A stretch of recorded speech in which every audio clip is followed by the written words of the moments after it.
Hello friend, आज मैं आपको बाघ और शेर के बारे में बताना चाहूँगा कि दोनों में क्या अंतर है और दोनों में अंतर क्यों है। तो सबसे पहले हम बात करेंगे टाइगर की, जिसे हिंदी में बाघ बोला जाता है। और बाघ जो रहता है कि हमेशा अकेले ही रहना पसंद करता है, ना वो किसी झुंड में किसी के साथ में रहता है, और जब भी शिकार करता है वह अकेले ही करता है।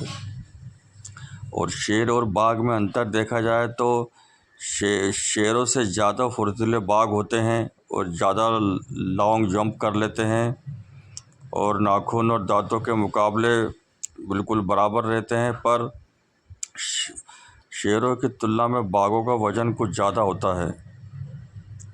और सबसे बड़ी बात यह है कि बाघ एक खुंखार रहता है और वह अकेले शिकार करना ही पसंद करता है। और बात करते हैं हम शेर की, जिसे लायन बोला जाता है, जंगल का राजा, बब्बर शेर। और इसे राजा क्यों बोला जाता है, सबसे पहले तो मैं आपको यह बताता हूँ कि यह झुंड में रहते हैं। शेर जितने भी रहते हैं सब पूरा परिवार के साथ में झुंड में रहते हैं। और शेर जो रहते हैं यह बहुत आलसी किस्म के रहते हैं, यह ज़रूरत पड़ने पर ही शिकार करते हैं, नहीं तो शिकार हमेशा शेरनी ही करती हैं। और राजा इनको इसलिए बोला जाता है कि यह झुंड में रहते हैं, आराम से खाते हैं, सोते हैं, शेरनी शिकार करके लाती है, और झुंड परिवार में रहते हैं। और इनके ऊपर सबसे बड़ा जो बालों का गुच्छा रहता है, जो इनके राजा की पदवी देता है, इस कारण से इन्हें जंगल का राजा बोला जाता है। और यह देखा जाए तो शेर किसी को भी चाहे तो 2 मिनट में धराशायी कर देता है, चाहे वो बड़े से बड़ा जिराफ हो, हाथी हो, कोई भी जानवर हो, 2 मिनट में मार देता है, कोई फ़र्क नहीं पड़ता शेर को। पर जब शेर और टाइगर की लड़ाई होती है तो शेर और टाइगर दोनों ही एक दूसरे पर भारी पड़ते हैं, क्योंकि बाघ जो रहता है बहुत फुर्तीला रहता है। और बाघ, यह दोनों की खासियत रहती है कि दोनों गला पकड़ के मार देते हैं। पर जब इन दोनों की आपस में फ़ाइट होती है तब यह एक दूसरे को अपना गला पकड़ने ही नहीं देते हैं।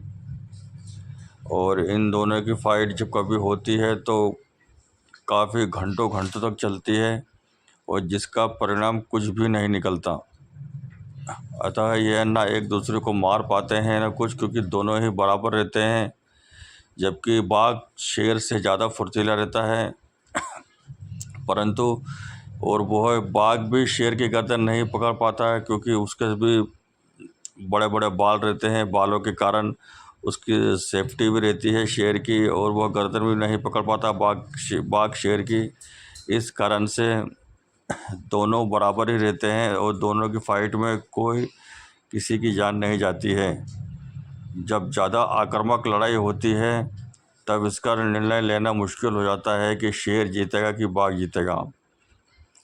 और जंगल का राजा शेर को इसीलिए माना गया है क्योंकि वह आराम का जीवन बिताते हैं, कोई संघर्ष नहीं करना पड़ता। शेरनी शिकार लाती हैं करके, और शेर उनमें खाते हैं और आराम से राजा बन के बैठे रहते हैं।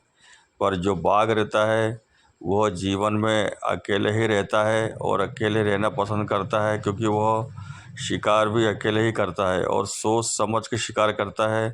क्योंकि उसको मालूम रहता है कि अगर कुछ खतरनाक शिकार, अगर वो बड़े भैंसे जैसे किसी का शिकार करता है और उसे कुछ चोट लग जाएगी तो वह भूखे मर जाएगा, इसलिए वह शिकार ज़्यादा बड़े शिकार नहीं करता है। वैसे मारने में तो वो भी शेर की तुलना में कम नहीं है, किसी को भी मारने में क्षमता रखता है बाघ, और जिसे इंग्लिश में टाइगर और हिंदी में बाघ बोला जाता है। दोनों की मैंने यहाँ आपकी खासियत बताई है। और जंगल का राजा तो सिर्फ लायन को ही माना गया है, पर देखा जाए तो बाघ भी जंगल का राजा ही है, क्योंकि इन दोनों के सामने कोई नहीं जा सकता है, सिर्फ दूर से ही इनको लोग देख सकते हैं।